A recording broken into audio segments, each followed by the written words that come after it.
तो आदाब, नमस्कार, गुड इवनिंग। रात के 9 बजे एक बार फिर आपके सामने हाजिर हूँ। जैसे मैंने आपको यूपी की कहानी सुनाई थी श्री प्रकाश शुक्ला के बारे में, गैंगस्टर। तो कहते हैं कि बिहार में शायद इससे बड़ा डॉन कोई हुआ नहीं, और जिसकी इतनी ज़्यादा मतलब पॉलिटिकल में भी दबदबा और उसका जो आतंक था वो काफ़ी ज़्यादा था।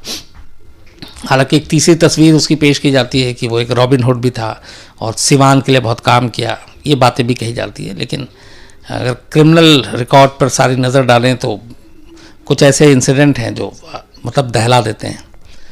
मोहम्मद शहाबुद्दीन सिवान के बाहुबली नेता, 2 बार विधायक एमएलए रहे और 4 बार लगातार लोकसभा के एमपी।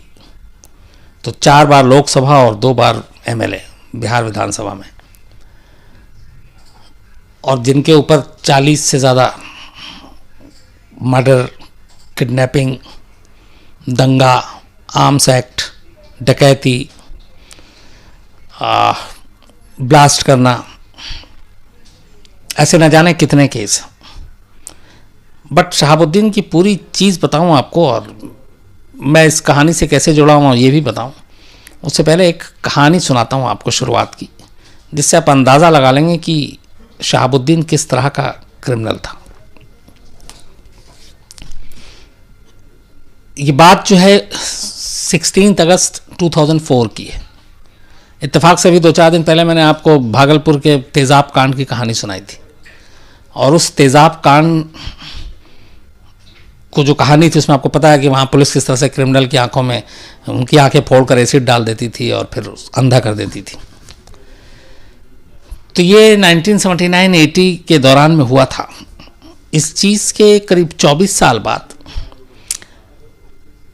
शहाबुद्दीन को 2 वजहों से सुर्खियाँ मिली। जो पहली बार आया कि एक बाहुबली नेता, एक क्रिमिनल जो सिवान से उठ के बाहर, जिसकी कहानियाँ सामने आई, वो 2 इंसिडेंट थी। एक वो इंसिडेंट थी जिसकी कहानी अब मैं आपको सुना रहा हूँ। 16 अगस्त 2004 प्रतापपुर सिवान में एक जगह है जहाँ पे शहाबुद्दीन का घर है। उस प्रतापपुर के आसपास और पूरे सिवान में एक तरह से शहाबुद्दीन का ही बोलबाला हुआ करता था। 2004 तक तो हो चुके, एमएलए के बाद एमपी भी था। तो वहाँ पे एक जो लोकल लोग थे उन सब के ऊपर ये था कि या तो आप उसकी बात मानो या फिर आप पिटो, मारे जाओ। तो सिवान में एक तरह से एक पैरेलल गवर्नमेंट चलती थी और वो शहाबुद्दीन की चलती थी। और पूरे सिवान में शहाबुद्दीन को कोई शहाबुद्दीन या मोहम्मद शहाबुद्दीन कह के नहीं बुलाता था, वहाँ उसका एक ही नाम था, साहिब। सिवान में अगर कोई साहिब बोले तो इसका मतलब समझ जाइए कि ये शहाबुद्दीन के लिए बोला जा रहा। तो ये कहानी 16 अगस्त 2004 की है। शहाबुद्दीन के कुछ लोग वहाँ पे अलग अलग दुकानों से जाकर रंगदारी वसूल करते थे। तो वैसे ही वसूल करने के लिए एक चंदा बाबू वहाँ के लोकल शख्स हैं, जिनके 4 बेटे, 1 बेटी और पत्नी के साथ सिवान में रहते थे। 4 में से 1 बेटा उनका अपाहिज था। 3 बेटे जो थे वो काम पे लगे हुए थे, उनकी 2 दुकानें थीं सिवान में। तो ये लोग, शहाबुद्दीन के लोग 16 अगस्त को वहाँ पहुँचते हैं इसकी दुकान पे, और उससे रंगदारी के तौर पे 2 लाख रुपए एक दुकान में, जहाँ पे उनका एक बेटा बैठा हुआ था, तो वो उससे पैसे मांगते हैं, जिसका नाम राजीव था। तो राजीव कहता 2 लाख तो है नहीं, 30-40 हज़ार रुपये हैं, उसी में देकर, वो जानता था वो भी कि साहब के लोगों को मना करने का मतलब क्या होता है। तो 30-40 हज़ार है, बट वो माने नहीं। उन्होंने उसके साथ तोड़फोड़ की, मारपीट की, और फिर वो गले में जितने भी पैसे थे वो सब उठाकर ले गए। तो जब ये ले गए तो इसको बहुत गुस्सा आया राजीव को, और ये वहीं से फिर घर गया। और घर में एसिड एक रखा होता है जो आमतौर पे बाथरूम साफ़ करने के लिए इन जगहों पे सब यूज़ करते हैं। तो उसने वहाँ से एक एसिड का डब्बा उठाया, छोटा सा था, और वो वापस वो लोग जिन लोगों ने इन लोगों के साथ मारपीट की थी उनके पास आया, और फिर इसने एसिड उनके ऊपर फेंक दिया। तो उसके छींटे जो है इसके अपने एक भाई को भी लगे थे, और उसके बाद वहाँ पे भगदड़ मच गई। जो बदमाश थे शहाबुद्दीन के साहब के लोग, वो सब घबरा गए और उससे थोड़े बहुत सभी को छींटे लगे और एसिड से, मतलब कोई बहुत सीरियसली कोई इंजर्ड नहीं हुआ। लेकिन इसके बाद जो अंजाम हुआ, वो अंजाम आज 14 साल के बाद भी जो सुनता है उसके रोंगटे खड़े हो जाते हैं। जब ये हो गया तो फिर ये सारे लोग वापस जाते हैं। शहाबुद्दीन उस वक्त सीवान के जेल में ही बंद थे, और कहते हैं कि वो बंद सिर्फ जेल में नाम के लिए थे। जेल में बाकायदा दरबार लगता था, और जब मन करता था वो जेल से टहलने के लिए बाहर भी आ जाते थे। ये सच था, क्योंकि सीवान में तूती बोलती थी, और उस वक्त ऑलरेडी वो एमपी थे जब जेल में बंद थे, तो तूती बोलती। तो ये लोग वहाँ जाते हैं। उसके बाद ये खबर मिलती है, शहाबुद्दीन तक पहुँचती है। तो शहाबुद्दीन तक जब ये खबर पहुँचती है तो उसके बाद एक बदले की कार्रवाई शुरू होती है। इसके बाद यही लोग वापस जाते हैं, और जो राजीव और सतीश, इसके दो भाई, दोनों अलग अलग दुकान पे बैठे हुए थे। इन दोनों को पकड़कर ये लोग गाड़ी में बैठाते हैं और प्रतापपुर ले आते हैं। प्रतापपुर जो शहाबुद्दीन का घर था, जहाँ पे वो रहता था, उसकी फैमिली रहती थी। इसके बाद दोनों को यहाँ लाने के बाद इसका एक तीसरा भाई, जिसे इस बारे में कोई जानकारी नहीं थी, वहाँ भी इनके लोग पहुँचते हैं। उसका नाम गिरीश था, उसको भी उठा लेते हैं। उसका तीनों को प्रतापपुर के इलाके में लाया जाता है और दिन भर उनको वहीं छोड़ दिया जाता है। कहते हैं कि जब अंधेरा होता है तो फिर शहाबुद्दीन जेल से बाहर आता है, और जेल से बाहर आने के बाद वो फैसला सुनाता है। शहाबुद्दीन के बारे में यह कि सीवान में पैरेलल हुकूमत, जो मैंने आपसे कहा कि समानांतर सरकार चलाने की, सीवान में जो कुछ भी होता था, लोग कोर्ट पुलिस इन चक्करों में नहीं पड़ते थे। अब ये डर है या क्या था मालूम नहीं, लेकिन वो सारे फैसले, चाहे वो ज़मीन के हों, शादी ब्याह से जुड़े हुए हों, लड़ाई झगड़े से जुड़े हों, इन सब का फैसला शहाबुद्दीन की कोर्ट में होता था। यहाँ तक कि सीवान में डॉक्टर मरीज को देखने की फीस कितनी लेंगे, वो फीस शहाबुद्दीन तय करता था, हर डॉक्टर के लिए, किसी एक क्लिनिक के लिए नहीं। तो ये सारे उसके फरमान, वहाँ का कानून होता था। तो कहते हैं कि उस अगस्त की रात को भी वो 2004 में बाहर आता है, और उसके बाद फरमान सुनाता है, और उस फरमान के तहत 2 भाइयों को बाकायदा पेड़ से लटकाया जाता है, और उनकी लटकाने के बाद बाकायदा तेज़ाब भर के लाया जाता है। और कहते हैं कि मतलब बहुत बड़े बड़े डब्बों में तेज़ाब लाया गया, और तेज़ाब लाने के बाद सतीश और गिरीश, इन दोनों भाइयों को जो बांध के टांगा हुआ था, उनको तेज़ाब से नहला दिया जाता है। एक छोटे से शीशी में तेज़ाब लेकर अपना गुस्सा निकालने के लिए राजीव अपनी दुकान से उठकर घर गया था, इन गुंडों को सबक सिखाने के लिए, और उसने उनके ऊपर तेज़ाब छिड़का था, जिसकी चंद बूंदें लगी थी हर एक को, जिसमें इसके अपने भाई को भी लगी थी, सतीश को भी थोड़ी सी। लेकिन उसका बदला सिर्फ ये नहीं था कि ये तेज़ाब फेंका था, बल्कि ये था कि तुमने शहाबुद्दीन को एक तरह से रंगदारी देने से मना किया, और उसके खिलाफ तुमने आवाज़ उठाई, तो उसकी सज़ा कुछ और होनी चाहिए। तो सज़ा के तौर पर सतीश और गिरीश को पेड़ से टांग कर बाकायदा तेज़ाब से नहलाया गया। तेज़ाब से नहलाने के बाद जो चश्मदीद हैं वो कहते हैं कि जिस्म में कुछ बचा नहीं था, हड्डियाँ थीं। फिर उसके बाद उन हड्डियों के टुकड़े किए गए और उसको ले जाकर कहीं फेंक दिया गया।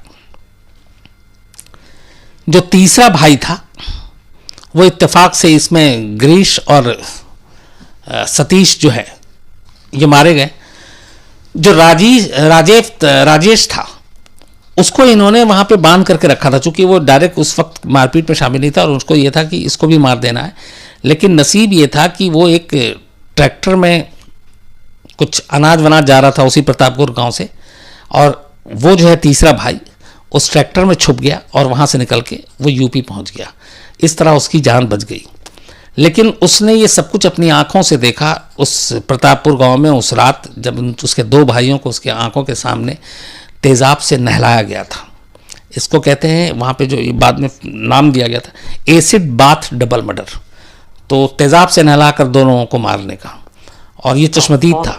किसी तरह से इस इंसिडेंट के बाद वो ट्रैक्टर में छुपकर वहाँ से निकला, भागा और बनारस पहुँचा।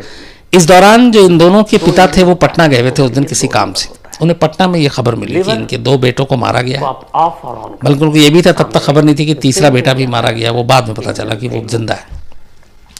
तो और कहा गया कि आप लोग यहाँ मत आना खराब सिवान, हो वरना चुके आपकी या पूरी फेल हो फैमिली को चुके मार दी इंजन जाएगी। और तैयारी यही पायलट थी। उस लीवर को तो इनका एक लीवर अपाहिज बनाने से बेटा, सिर्फ इंजन बीवी नहीं होता, और बल्कि लीवर का काम बेटी ये होता ये है, पटना ट्रेनिंग में का थे। पार्ट है कि जब भी कोई उसके बाद उनका सिलसिला शुरू होता है, कौन ऐसा एमपी, कौन ऐसी पार्टी, कौन ऐसा मिनिस्टर जिसके पास चंदा बाबू, जो गृहीश और सतीश के फादर तो थे, यहाँ भी तो पायलट उसके दरवाजे पे नहीं गए। लेकिन जैसे ही शहाबुद्दीन का नाम आता था, हर आदमी मदद से हाथ खींच लेता था। लेकिन टेक ऑफ के और इस तरीके से फौरन बाद ये केस यूं ही पड़ा रहा, किसी ने कुछ नहीं किया। 425 इसी दौरान की सिर्फ हाइट तो फौरन ये जो तीसरा भाई बचा, बंद कर दीजिए। अब इंजन कैसे इसने अपने पिता को सारी कहानी सुनाई, क्योंकि उसने लाइव देखा था सब कुछ। 2 इंजन होता है तो उसके लिए 2 तो लीवर पिता ने फिर रिपोर्ट लिखाने की कोशिश की, पर रिपोर्ट तक नहीं लिखी ऑफ गई। और पटना के डीजीपी से लेके एडीजी, सिवान के एसएसपी, मंत्री, इवन ये कहते हैं कि वो दिल्ली तक आए और दिल्ली में बड़े नेताओं से मिले उस वक्त कांग्रेस के, पायलट बट किसी ने भी मदद नहीं की, क्योंकि लीवर शहाबुद्दीन का नाम इंजन बंद नहीं होता, बल्कि लीवर का काम सामने होता है, ट्रेनिंग का पार्ट और हर एक डरा हुआ था। इंजन फेल हो इस तरह से धीरे धीरे वक्त बीतता गया, ताकि वो बाकी और के आखिर में ट्रेन के बाकी सिस्टम को और नुकसान न जब ये मामला यहाँ बहुत भी तो पायलट लंबा तक खिंच गया, लेकिन बाप ने हार नहीं मानी। हो चुके इंजन का लीवर, कोर्ट में भी गए, कोर्ट से भी कहा गया कि कुछ करो। लेकिन टेक ऑफ के फिर जाकर जो तीसरे चश्मदीद भाई थे और 425 उसकी गवाही, उसके बयान, और जो बिहार में थोड़ा सा साम्राज्य बदला नीतीश कुमार, चूंकि लालू प्रसाद यादव का हाथ था, आरजेडी से सांसद, आरजेडी से विधायक शहाबुद्दीन, और आरजेडी मतलब लालू प्रसाद के बिल्कुल खासम खास, तो कोई कुछ करता ही नहीं था।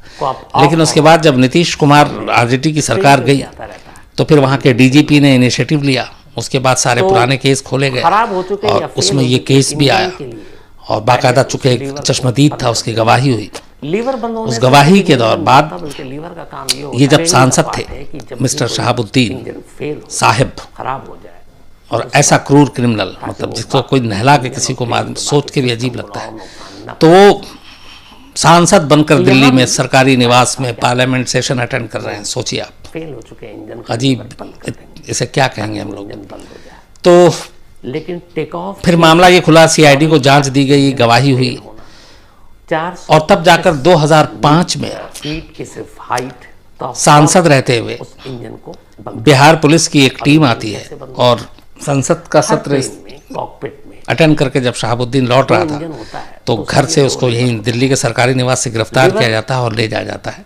और उसके बाद ये मुकदमा चलता है, स्क्रीन और पे आता रहता है कि इंजन फेल। मुकदमा चलने के बाद तो लंबे खराब हो चुके समय या तक फेल एक तो हो जो चुके तीसरा भाई इंजन बचा हुआ था, उसी की जान को खतरा लीवर था। को बंद कर देता है। लीवर बंद होने से सिर्फ इंजन बंद नहीं होता, बल्कि उसकी गवाही हो जाती है, ट्रेनिंग का पार्ट लेकिन उसको लगातार धमकियां मिलती हैं। और आखिरी जो भाई बचा हुआ था राजीव, इसके बाद पुलिस प्रोटेक्शन मिलता है चंदा बाबू को और तमाम लोग, उनके पिता को, उनकी फैमिली सिवान लौटती है, और एसएसपी को कहा जाता है इनको सुरक्षा दी जाए, तो पुलिस वाले निगरानी करते हैं, सुरक्षा देते हैं। फेल हो चुके इंजन। इसकी शादी होती है फिर राजीव की, तीसरे भाई की, जो बचा हुआ था। लेकिन और उधर टेक ऑफ के हाई कोर्ट इंजन का सजा सुनाती है। इसी 2 भाई को मारने के इल्जाम में शहाबुद्दीन को उम्र कैद की सजा सुनाई जाती है। फौरन उस इंजन को उम्र कैद की उधर सजा सुनाई जाती है, इधर इसकी शादी होती है। शादी होने के बाद ट्रेन में कॉकपिट 18वें दिन, राजीव की शादी के ठीक 18वें के दिन, लिए 2 लीवर हो। 16 जून 2014, 16 जून 2014 को आप ऑफ और ऑन करेंगे, सामने सड़क पे गोली स्क्रीन मार पे दी भी जाती आता है। रहता है कि इंजन फेल हो गया है। और वो अकेला चश्मदीद था, और उसने लगातार इससे पहले खराब कोर्ट में हर हो जगह चुके लिख या कर दिया फेल था हो कि मुझे चुके धमकी मिल रही है, इंजन मुझे मार देंगे, पायलट और वही होता है, और उसको भी गोली मार दी जाती है। लीवर बंद होने से सिर्फ इंजन फिर पिता पुलिस स्टेशन में जाते हैं, उनके तीसरे बेटे की मौत थी, फिर वो रिपोर्ट लिखाते हैं। फेल हो, खराब हो जाए तो उसे चूंकि गवाही हो चुकी थी, वो बाकी तो इसलिए केस पे असर नहीं पड़ता है। सिस्टम को और नुकसान न पहुंचे। कुछ दिनों के लिए बेशक उसकी मौत के बाद जमानत मिलती है और उसको लगता है कि अब चश्मदीद तो है नहीं, लेकिन फिर ये मामला सुप्रीम कोर्ट में जाता है, और सुप्रीम कोर्ट, लोअर कोर्ट और हाई कोर्ट के फैसले को, जिसमें उम्र कैद की सजा दी गई थी, बरकरार रखती है और जमानत रद्द करती है, और शहाबुद्दीन को जो है वापस जेल जाना पड़ता है। और अब भी शहाबुद्दीन जेल में। ये एक कहानी, इंसिडेंट आपको सुनाना इसलिए ज़रूरी था कि एक फैमिली के 3 बेटों को, जिनमें से 2 को तेजाब से नहलाकर मारना और एक की फिर गोली मार के शादी के 18वें दिन को आप ऑफ और ऑन करेंगे, सामने इस तरह का स्क्रीन पे क्रिमिनल भी आता रहता है, शहाबुद्दीन। इंजन फेल हो गया है। तो अब शहाबुद्दीन की खराब पूरी हो चुके शुरुआत या कैसे फेल हुई हो और चुके इंजन के लिए वो शहाबुद्दीन लीवर कैसे को बना? बंद कर देता है। लीवर सिवान के प्रतापपुर इलाके में पैदा हुआ, ट्रेनिंग का पार्ट है कि जब भी कोई अच्छी खासी पढ़ाई की, खराब हो जाए वो MA, PhD और यहाँ तक कि LLB का भी एग्ज़ाम दे रहा था। अब जहाँ पे LLB का एग्ज़ाम दे रहा था वहीं पे मेरी शहाबुद्दीन की कहानी शुरू होती है कि मैं इसमें कैसे स्टोरी को मैंने कवर करने का मौका मिला। वो इंजन बंद हो जाए। खबर आई कि शहाबुद्दीन अब LLB का एग्ज़ाम दे रहा है और वो वकालत भी करेगा, और इसके पीछे ये भी थी कि उसके खिलाफ बहुत केस हैं, 40 से ज़्यादा, तो वकीलों पे भरोसा नहीं है, वो खुद ही अपने केस की पैरवी करेगा। उस इंजन तो ये खबर जब मिली तो हम लोग पहुंचे शूट करने के लिए। हर प्लेन में कॉकपिट बिहार में नकल अब तो थोड़ा कम हो गया, वरना आपको पता है कि 10वीं 12वीं और इन सब के एग्ज़ाम में वहाँ नकल किस लेवल पे होता है, तो उस दौर में भी यही हाल था। तो पता चला कि अपने सोर्सेज से कि शहाबुद्दीन LLB का एग्ज़ाम तो दे रहा खराब हो चुके है, लेकिन शहाबुद्दीन के नाम पर वो एग्ज़ाम में कोई और बैठ रहा है। बंद कर देता है। लीवर बंद होने से सिर्फ एडमिट कार्ड, ये सारी चीज़ें उसके नाम पे, तस्वीर उसकी, लेकिन एग्ज़ाम देने वाला कोई और, खराब हो और ये आम बात है। तो उसे बंद कर दो। तो इस स्टोरी को हम लोगों ने कवर की, उसकी वजह से फिर उस एग्जामिनेशन सेंटर तक पहुंचे, फिर सिवान पहुंचे, तो शहाबुद्दीन के लोगों से मिले। क्या करेंगे वो अच्छा, उस वक्त तक ये जुर्म और तमाम शोज आते थे तो वो लोग पहचानते भी थे, इंजन बंद हो जाए। तो बड़े प्यार से मिले, पर उन्हें ये पता नहीं था हम करने क्या हैं। हम तो ये करने आए थे कि फेल होना साहब जो है LLB बन रहे हैं, मतलब इतना वक्त अब भी है कि इतनी पढ़ाई पे ध्यान दे रहे हैं, तो थोड़ा पॉजिटिव कहानी सुनाई थी। इंजन को बंद कर दी। और अब इंजन कैसे बंद होता है? उसी दौरान सिवान में फिर 2 दिन रुका भी था, कॉकपिट में और तब पहली बार एक चीज़ पता चली थी जिसका मैंने पहले भी आपको जिक्र किया था कि जब आप पटना से सिवान के लिए जाते हैं या फिर आप यूपी की तरफ से सिवान के लिए जाते हैं, तो स्क्रीन पे भी आता बाकी सड़क तब भी उतने अच्छे नहीं थे, लेकिन ठीक ठाक थे। आप आराम से 50-60 की स्पीड में गाड़ी चलाकर निकल सकते हैं, बीच बीच में गड्ढा ज़रूर है। पायलट लेकिन जैसे ही सिवान 20 किलोमीटर जब दूर होता लीवर है, बंद होने उसके बाद सड़क गायब हो जाती है। सड़क है लेकिन सड़क पे सड़क नहीं है, सिर्फ गड्ढे हैं, और आपकी गाड़ी की स्पीड किसी भी कीमत पे आप कितनी भी कोशिश कर लें, ताकि वो 10 इंजन और प्लेन के बाद किलोमीटर प्रति घंटा से ऊपर आप चला ही नहीं सकते। 10 किलोमीटर से ऊपर की आपकी स्पीड हो ही नहीं यहाँ सकती, भी तो पायलट वरना गाड़ी बैठ जाएगी, वो और वो सारा गड्ढा था। के इंजन का लीवर तो हमने ये पता किया उस वक्त इंजन बंद हो जाए। कि ये बाकी सड़क तो ठीक है, लेकिन सिवान से 20 किलोमीटर ही पहले क्यों? अच्छा, जैसे ही आप सिवान के अंदर जाएंगे तो शानदार सड़कें, सब कुछ, 425 मीटर तो ये बाहर आउटर पे ऐसा क्यों? तो पता चला कि वो जानबूझ के किया गया था। कितनी बार भी सड़कें बनी, शहाबुद्दीन के लोगों ने वो सड़कें तोड़वा दी थी, और उसकी वजह ये था कि कभी कोई पुलिस अटैक हो या कुछ चीज़ें हो, 2 इंजन तो होता है, तो उसके लिए यहाँ तक पुलिस की गाड़ियाँ, लीवर आप अगर 10 की स्पीड में चला रहे हैं और 20 किलोमीटर है, तो अंदाज़ा लगाइए कितना वक्त मिलेगा शहाबुद्दीन को बचने में और सब कुछ इंतज़ाम करने में। तो इस वजह से भी ये सड़क खराब की गई और उस सड़क को कभी बनने नहीं दिया गया। लीवर को बंद कर देता है। लीवर बंद तो खैर वो स्टोरी थी जिसमें बाद में फिर का काम ये वो होता है LLB का एग्ज़ाम नहीं दे पाए क्योंकि भेद खुल गया था, पकड़े गए। खराब हो जाए तो उसे बंद तो कर कॉलेज टाइम में ही दो। बाकी के इंजन और प्लेन जब MA किया, उसके बाद PhD की, उसके बाद ये कॉलेज से ही पॉलिटिक्स में शुरू हो शहाबुद्दीन। फेल हो चुके इंजन का लीवर। 1993 से 2001 के दौरान कहते हैं कि सिवान में करीब 18 भारतीय कम्युनिस्ट पार्टी माले के कार्यकर्ता या सपोर्टर का मर्डर हो गया था, फीट की सिर्फ हाइट, जिनमें खास तौर पर JNU स्टूडेंट्स यूनियन के एक्स प्रेसिडेंट चंद्रशेखर, उनकी खबरें लगातार सुर्खियां बनी, और एक बहुत सीनियर लीडर श्याम नारायण, इनका भी मर्डर सिवान में हुआ। और कहते हैं कि इन लोगों के मर्डर के पीछे कहीं ना कहीं ये जो 18 लोग थे गायब होने के पीछे और इनके मर्डर के पीछे, वो शहाबुद्दीन का हाथ था। ये लगातार इल्जाम लगा। खराब हो चुके या फेल हो चुके इंजन के लिए इसी बीच में एक और माला एक्टिविस्ट, भाकपा माला बनने से सिर्फ के इंजन मन्ना बंद चौधरी, होने के लीवर का काम ये इनका होता है, किडनैप हो जाता है और ये गायब हो जाते हैं। इंजन फेल हो, खराब हो जाए, आज तक लाश नहीं मिली है मन्ना चौधरी की, बाकी के इंजन और लेकिन घर वाले और बाकी लोग लड़ाई जारी रखते हैं और कोर्ट तक जाते हैं। तो यहाँ भी तो पायलट साहब क्या करें? शहाबुद्दीन को अपने जो 40 के करीब क्रिमिनल केसेस हैं, उनमें 2 ही मामले में उम्र कैद की सज़ा हुई है। एक जो दोनों भाइयों को एसिड से नहलाकर मारा था, और दूसरा इस मन्ना चौधरी को, 425 जिसकी आज तक लाश नहीं मिली है, लेकिन ये सबको यकीन है कि वो इस दुनिया में नहीं हो, उसको मारा जा चुका है। बंद कर दी। और कोर्ट ने कैसे लाश न होने पे हर पेड़ मर्डर एस्टेब्लिश नहीं हो सकता है, क्योंकि लाश जरूरी है। 2 इंजन होता लेकिन है, कोर्ट ने 2 लीवर इसको इस तरह से उम्र कैद की सजा लीवर सुनाई कि kidnapping with intention to murder, मतलब किडनैपिंग इसलिए किया कि ताकि आपको जान से मारना है, और इसी बेस पे कोर्ट ने उम्र कैद की सजा सुनाई। खराब हो तो चुके शहाबुद्दीन या को फेल 2 हो मामले में ही चुके उम्र इंजन कैद की सजा हुई, जिसमें से पायलट एक ये मन्ना चौधरी है, माले कार्यकर्ता। लीवर बंद होने से सिर्फ इंजन कहते हैं कि जब ये 19 साल का था शहाबुद्दीन, तब इसने पहला क्राइम किया था और पहला केस इसका दर्ज हुआ था। फेल हो, खराब हो जाए, अब तक 36 साल अलग अलग मामलों में सजा हुई है, 2 उम्र कैद को छोड़कर। और नुकसान न पहुंचा सके। फिलहाल जेल में है। तो यहाँ भी 2 बार ये विधायक रहा, 4 बार फेल हो चुके इंजन का ये लीवर बंद कर देंगे, एमएलए रहा। वो इंजन बंद हो जाए। और शहाबुद्दीन को शहाबुद्दीन बनाने की मैंने आपको बताई थी कि 2 कहानी। पहली तो आपको एसिड बता दी कि एसिड केस जो नहलाया था उसकी वजह से।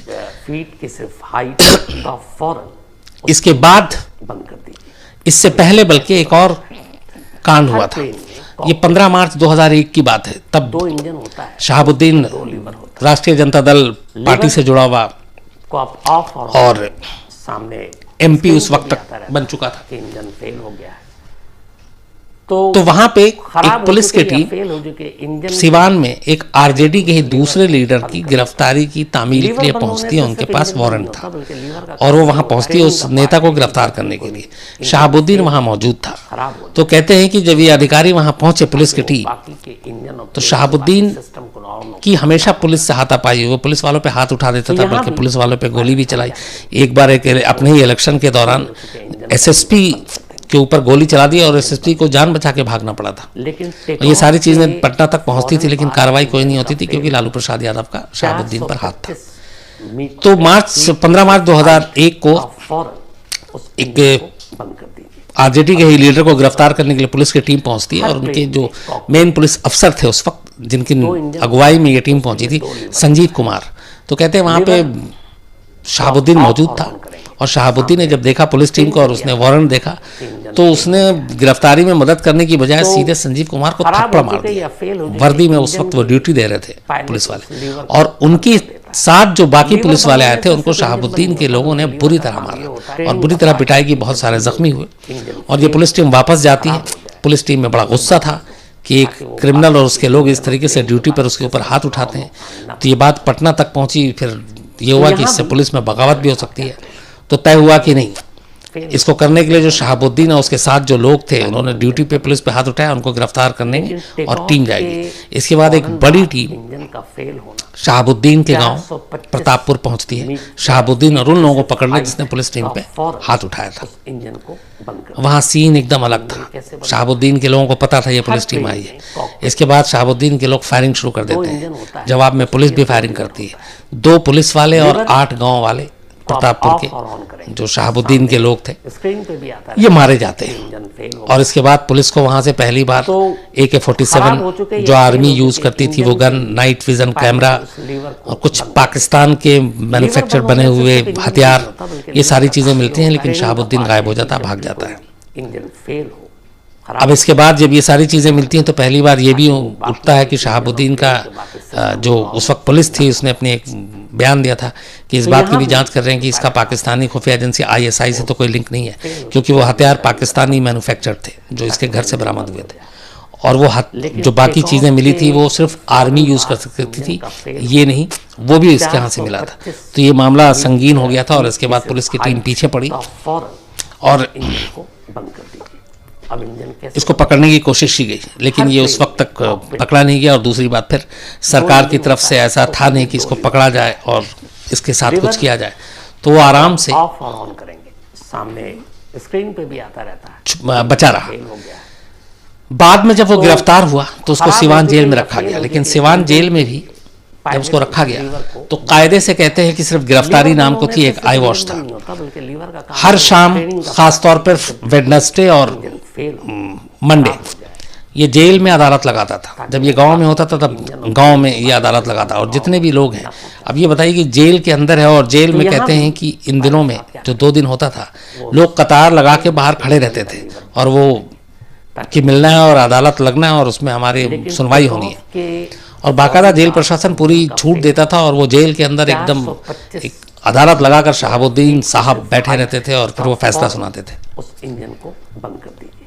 अब इंजन कैसे? कई बार ऐसे लोगों को रोकने की कोशिश की गई। कॉकपिट एक बार पटना बेऊर जेल का मामला था दो इंजन कि वहां पे एक जेलर ने हिम्मत दिखाई और उसने कहा कि यहाँ पे कोई आपसे रूल के अलावा कोई मिलने नहीं आएगा। और ऑन करेंगे तो कहते हैं कि शहाबुद्दीन, ये FIR में दर्ज है, शहाबुद्दीन ने उसे ये धमकी दी थी कि बहुत दिन हो गया खराब हो तुझे चुके पिटे या हुए, फेल हो चुके इंजन एक बार बाहर आऊं फिर तड़पा तड़पा कर मारूंगा। इसके ऊपर बाद में FIR दर्ज हुआ। लीवर एक बार ऐसी एक मामला चल रहा था पटना में कोर्ट में, तो बाकायदा जज को शहाबुद्दीन के वकील ने धमकी दी थी भरी कोर्ट में कि आप ये ऐसे कर दो वरना फिर बाकी सिस्टम को और नुकसान। आपकी जान को खतरा है। बाद में तो पायलट ये मामला ऊपर के कोर्ट में गया, शिकायत की, तो फिर उस वकील को अरेस्ट किया गया जो शहाबुद्दीन की तरफ से जिसने धमकी दी थी। तो इस तरह से धमकाना, इस तरीके से के फौरन बातें करना फितरत में शामिल थी। ये भी कहते हैं कि जो अदालत जेल के अंदर लगती थी, इसमें एक दो तो बड़ा सुर्खियों में रहता कि एक बार ऐसी एक अदालत में एक फरियादी पहुंचा और उसने कहा कि मेरा प्रमोशन करवा दीजिए। तो पता चला कि वो कोई और नहीं, वो एक पुलिस वाला था।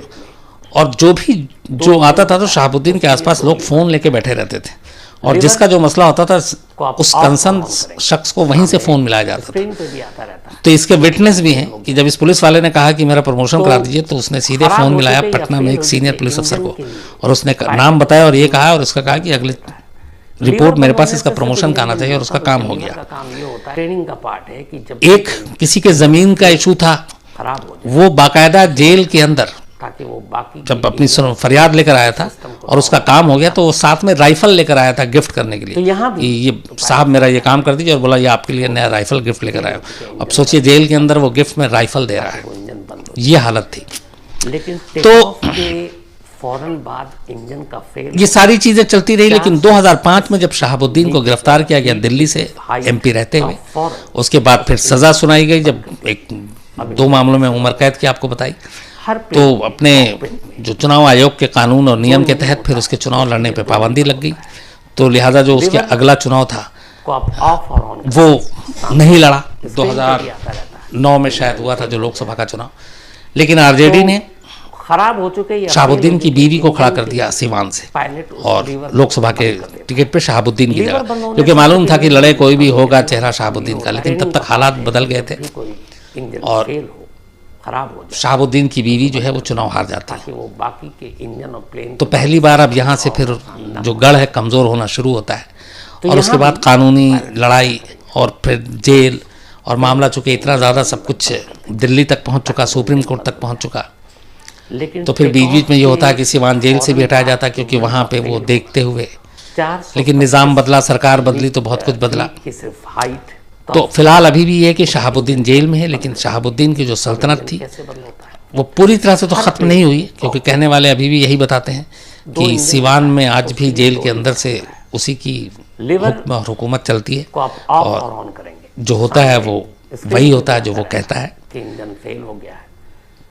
कुल मिलाकर जितने जो मामले हैं उसके हिसाब से 36 साल की सज़ा कई मामलों में हो चुकी है, 2 में उम्र कैद है।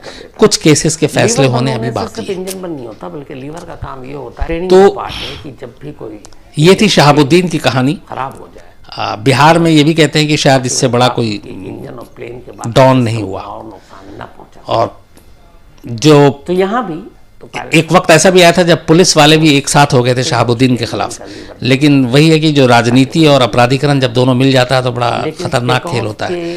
तो पुलिस वाले चाह कर भी कुछ नहीं कर पाते थे, क्योंकि उस वक्त RJD की सरकार थी, लालू प्रसाद यादव के साथ नज़दीकी थी। तो ये भी कहते हैं कि 1-2 बार लालू प्रसाद यादव से जब मनमुटाव हुआ है इसी सब केस में कि पुलिस कैसे जांच कर रही है और कैसे दबिश डाल रही है, तो उस वक्त नाराज होके शहाबुद्दीन ने पार्टी छोड़ने की धमकी दी थी और ये भी था कि वो BJP में शामिल होने की भी बात आ रही थी। लेकिन बाद में फिर लालू प्रसाद यादव खुद सिवान के जेल में जाते थे मिलने और कहते थे ये मेरा छोटा भाई है, और जबकि वो कन्विक्ट हो चुका था और जेल में था, उसके बावजूद भी वो सिवान जेल में मनाने के लिए गए और अंदर जाकर मिले। तो ये हमारे देश में राजनीति और अपराधीकरण का जो गठजोड़ है ये उसका एक बेस्ट एग्जाम्पल है। तो ये थी पूरी कहानी तो यहाँ भी शहाबुद्दीन की। आज मैं कुछ इसलिए भी फेल हो चुके हैं ये लेकर बैठा हूँ कि बहुत सारे लोगों की कुछ शिकायत होती है, लेकिन अभी देखूंगा कुछ आगे मैं सवाल लूँ आसिम से। उससे पहले कई लोगों ने कुछ लिखा था, मैं 425 एक उस दिन सवाल आया था कि जो न्यूक्लियर पे हम बात कर रहे थे उस इंजन को बंद कर दीजिए। अब इंजन कैसे बंद होता है कि अमेरिका में कुछ लोगों ने कहा था कि क्या उनके पास इतने लेकिन न्यूक्लियर वेपन है तो वहाँ बिजली सस्ती है। तो बहुत सारे लोगों ने मुझे मेल लिखा, मुझे बड़ी खुशी हुई कि लोग इतना अलर्ट रहते हैं। जैसे गायत्री पारीक जी है, इसके अलावा जंग जसवाल, विवेक राय, ये सब यूएस में रहते हैं और इन्होंने लिखा कि बिल्कुल भी यहाँ बिजली मुफ्त में नहीं है और सस्ती भी नहीं है। और प्राइवेट कंपनियों को दिया गया है लेकिन बाकायदा पैसे लेते हैं और पर यूनिट के हिसाब से बिल होते हैं। तो ये जवाब आप लोगों के लिए कि अमेरिका में बेशक उनके पास परमाणु बम बहुत हो पर बिजली फ्री नहीं है। राजेश भंडारी ने कुछ लिखा है। इसके अलावा जगदीश ठाकुर, ये छत्तीसगढ़ से हैं, इन्होंने कुछ फरमाइश की थी। प्रीति मिश्रा हैं, ये इनकी शिकायत थी कि मैं सिर्फ जो इंडिया के बाहर लोग रहते हैं उनका नाम लेता हूं, पर ऐसा नहीं है, लेकिन सभी के लिए बराबरी है। कई बार ऐसा हो जाता होगा अनजाने में। अभिनव चौहान है, निशा वोरा है। उस इंजन को ये महात्मा गांधी के बारे में इन्होंने कहा था। अब मुझे शायद याद आ रहा है कि महात्मा गांधी की कहानी सुनना चाहती थी। महात्मा गांधी की कहानी शायद हमने सुनाई है, तो उसके लिए 2 लीवर होता है। लीवर किस महात्मा गांधी की मर्डर की पूरी कहानी पता नहीं। अच्छा, स्क्रीन पे भी आता है। हाँ, शायद मैं एक बार और चेक कर लूंगा। इसके अलावा खराब हो चुके या फेल हो चुके गंगा प्रसाद पांडे हैं, ऋषभ बंद कर देता है।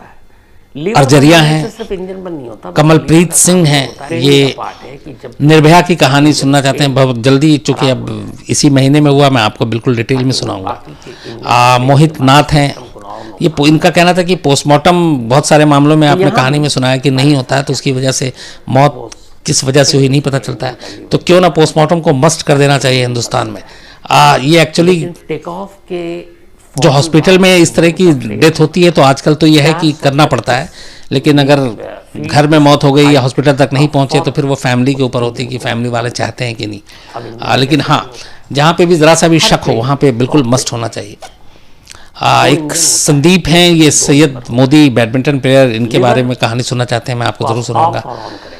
हरताक्षी राठौर हैं, अमित अग्रवाल हैं, ब्रिजराज हैं, सागर कौशिक हैं, इन्होंने लंबी लिस्ट दी है अपनी कहानियों की। इसके अलावा पुष्पा सोंगरा हैं। बड़ा अच्छा इनका मेल लगा मुझे, अभी भी थोड़ी देर पहले मैं पढ़ रहा था। इनका एक 3 साल का बेटा है और वो कहते हैं कि उससे ये सब पता नहीं क्राइम और ये क्या होता है, लेकिन वो संडे को भी कहता है कि अपनी तोतली जबान में जिसमें भी कि क्राइम तक देखना है। तो 3 साल का इनका बेटा है, पुष्पा जी का, ऊपर वाला उसे अच्छा रखे। अच्छा लगा इतने नन्हे फैन के बारे में सुनकर। लेकिन इसके अलावा शेखर वर्मा हैं, विवेक चौवतिया हैं, नयन हाजरे हैं, ये भोपाल गैस के बारे में सुनना चाहते तो उसके ऊपर एक डॉक्यूमेंट्री डाली हुई है मैंने शायद क्राइम तक पर, है ना। प्रेरणा है, विक्रम डे हैं, कविता सूद हैं। आज ये एजुकेशन फील्ड से कुछ इस तरह की क्राइम की कहानियां मैं जल्दी आपको सुनाऊंगा। श्यामगिरी, नितिन रावत, काशिफ एंड फरहा, अमिकेत कुमार, राजेश भंडारी, संगम सुमन, इसके अलावा प्रीतिवंतिका, इन्होंने अपने बच्चों का जिक्र किया है, मौन एंड भक्ति। थैंक यू वेरी मच, आपने अच्छा खासा मेल लिखा, मुझे पढ़ के अच्छा लगा। स्वाति शर्मा है, कपिल कदम है, आयरिश नंदी हैं। इन तमाम लोगों ने कुछ कहानियां लिखी, कुछ बताई, कुछ फरमाइश की हैं, तो मुझे अच्छा लगा। अब मैं कुछ ताकि वो इंजन बंद हो जाए। सवाल लेकिन टेक ऑफ के फौरन बाद इंजन का फेल होना 425 मीटर हाइट तो फौरन इंजन को बंद कर दीजिए। उसके बाद उसे फांसी की सजा क्यों नहीं? हर प्लेन में कॉकपिट में निमेश का सवाल है कि कौन सा सोहराबुद्दीन? 2 liver liver Shahabuddin. हाँ, देखिए ये पहले भी कई बार हुआ है कि स्क्रीन पे भी रेयरेस्ट ऑफ रेयर अलग अलग केसों में अलग अलग हिसाब से ही तो इस्तेमाल किया जाता है। ऐसा क्यों मुझे नहीं मालूम, क्योंकि हालांकि कई बार कानून में, अदालत में सबूत, गवाह, बाकी चीज़ें आती हैं, लेकिन यहाँ पे इस मामले में मैं ये भी सहमत हूँ कि एक तीसरा भाई जिंदा है और वो बता रहा है कि हाँ इस तरीके से हुआ है सब कुछ, और उसके बाद भी उसमें उम्र कैद की सज़ा हुई। तो ऐसा क्यों है, तो यहाँ भी इसके बारे में सोचने की ज़रूरत है। लेकिन कई बार होता है कि कुछ इसी तरह के केसेस में सीधे फांसी की सज़ा होती है, कई में उम्र कैद। लेकिन टेक ऑफ के फौरन बाद इंजन का फेल 425 फीट की सिर्फ हाइट का फौरन अब इंजन कैसे बंद होता है? सौरभ साहब, हर प्लेन सिंपल सा इंसाफ के लिए तो यह है कि रिपोर्ट पुलिस में लिखनी चाहिए, लिखवानी चाहिए। अगर नहीं है तो आजकल पहले बहुत सारी चीज़ें नहीं थी, जैसे आजकल मीडिया बहुत अलर्ट है, मीडिया की वजह से बहुत सारी चीज़ें होती हैं और स्क्रीन पे भी आता रहता है। आवाज़ उठानी चाहिए। सोशल मीडिया बहुत बड़ा हथियार है। तो ये चीज़ें हैं, लेकिन अब ये भी है कि पुलिस के ऊपर भी थोड़ा प्रेशर रहता है कि अगर हाई प्रोफाइल या इस तरह की चीज़ें होती हैं और लीवर बंद वो नहीं लिखते हैं तो उनके खिलाफ कार्रवाई, फिर आप कोर्ट में भी जा सकते हैं। कोर्ट के भी कहने पे कई बार ऐसे सारे FIR दर्ज होते हैं और वो सारी चीज़ें होती हैं। तो उसे बंद कर दो ताकि वो बाकी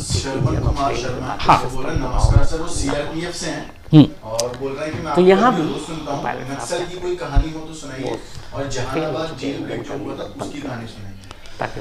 श्रवण कुमार जी नमस्कार। बिल्कुल, मैं जहानाबाद और नक्सल की तो बहुत सारे लोगों ने कही है, मैं जल्दी आपको सुनाऊंगा और डिटेल में सुनाऊंगा, ये मेरा आपसे वादा है।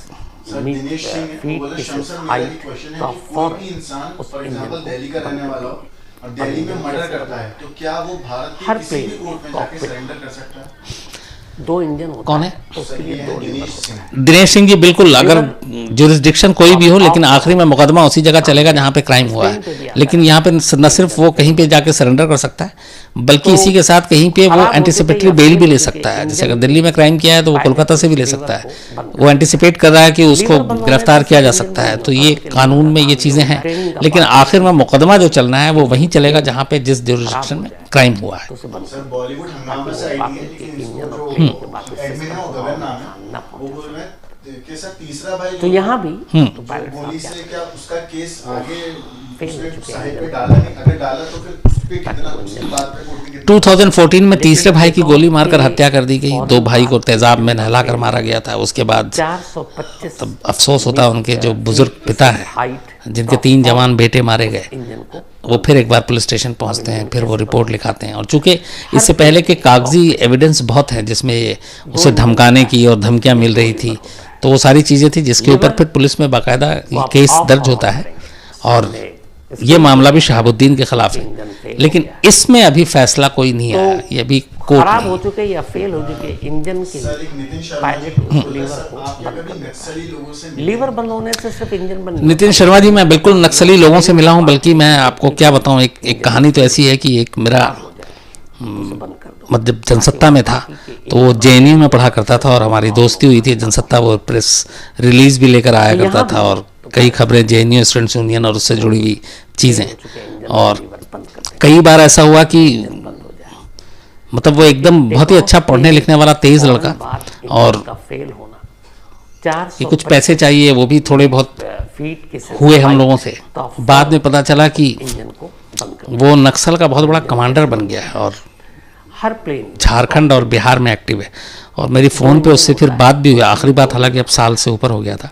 लीवर तो वो मुझे बड़ा शॉकिंग लगा, अजीब लगा। लेकिन वो जिस तरीके से शुरू से बातें करता था क्रांतिकारी, तो कहीं ना कहीं वो चीज़ें थी, पर मुझे नहीं मालूम था कि ऐसा होगा।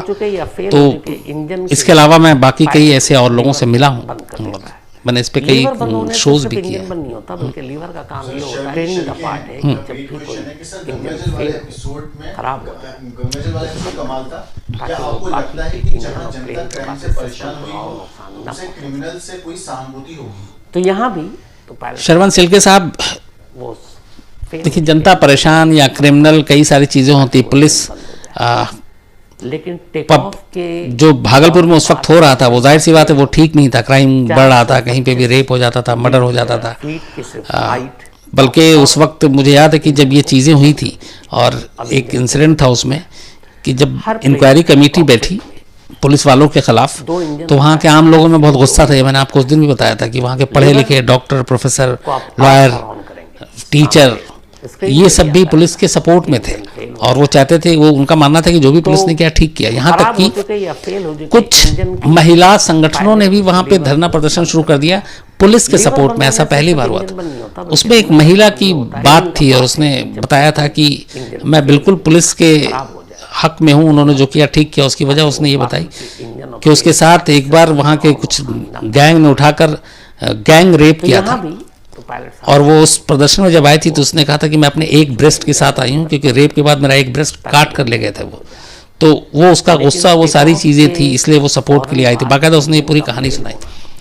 400 ये सारी चीज़ें थी, लेकिन फिर बात वही आती है कि हम एक सभ्य समाज, एक जिसमें हम सब ढंग से रह सकें, वहाँ ऐसी चीज़ों का होना कितना सही है या गलत है, इसका फैसला समाज को करना है। क्योंकि अगर चाहे आम लोग कानून हाथ में उठाने लगे या पुलिस अपने पावर से ज़्यादा पावर यूज़ करने लगे या फिर अदालत के बाहर इस तरह से क्रिमिनल को सज़ा देना शुरू कर दिया जाए, तो एक जंगल राज टाइप का माहौल बन जाएगा, फिर चीज़ें हाथ से निकल जाएंगी। तो इसीलिए हम सबको इस सब के बारे में सोचना बहुत ज़रूरी है। ट्रेनिंग का पार्ट है कि जब भी कोई खराब ताकि वो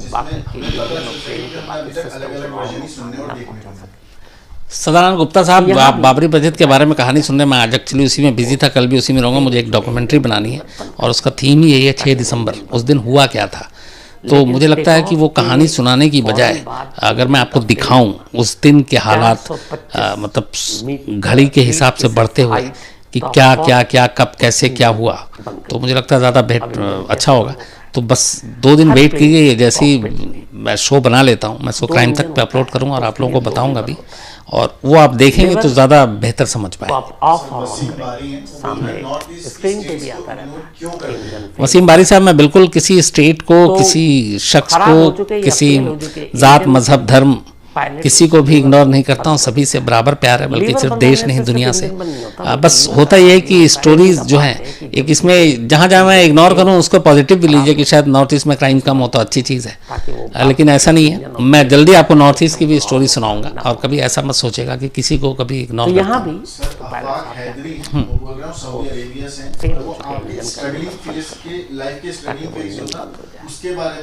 लेकिन टेक ऑफ के फौरन बाद इंजन का फेल हो। आफाक हैदर साहब, 425 मैंने स्ट्रगल बहुत किया लाइफ में, तो और बहुत सारे लोग कहानी सुनना चाहते हैं, मैं ज़रूर सुनाऊंगा, उसी का एक पार्ट होगा। लेकिन कई चीज़ उस दिन, चूँकि बाकी लोग भी सुनेंगे, मेरी फैमिली के लोग भी बड़ा सुनते हैं, तो बहुत सारी पोल भी मेरी खुल जाएगी, लेकिन सच बोलना पड़ेगा तो बोलूँगा, इसलिए थोड़ा हिम्मत जुटा लूँ, फिर एक दिन आपके सामने आता हूँ कहानी लेकर अपनी। तो खराब हो चुके या फेल हो चुके इंजन के पायलट उस लीवर को बंद कर, लीवर बंद होने से सिर्फ इंजन बंद नहीं होता, बल्कि लीवर का काम ये होता है, ट्रेनिंग का पार्ट है कि जब भी कोई इंजन फेल। कौन है? राजकुमार पांडे साहब, मैं जल्दी नालसपारा की आपकी कहानी को सुनाऊंगा और डिटेल में सुनाऊंगा। बहुत सारी चीज़ें हैं, क्या करूं, एक साथ नहीं हो पाती हैं। तो यहाँ भी अमित ओझा साहब, कल पेपर है, अब आप पेपर पे ध्यान दीजिए, कहानी बंद कीजिए और अच्छे से पेपर दीजिए। पेपर देने के बाद कल कहानी सुनिएगा, कल आपसे मिलते हैं, और इसलिए अब आप देखते रहेंगे, आपका पेपर है कल, तो अब मैं अपनी बातचीत भी रोक रहा हूँ। आज वारदात जो है वो बुलंदशहर के ऊपर है, थोड़ी देर के बाद आप करीब 1 घंटे के बाद देख सकते हैं। तो उसमें पूरी जो कहानी है वो यही है कि सिर्फ ये मुट्ठी भर लोगों का काम नहीं था, इसके पीछे एक बड़ी साजिश थी, और अगर वो हो जाता तो पता नहीं कल क्या होता।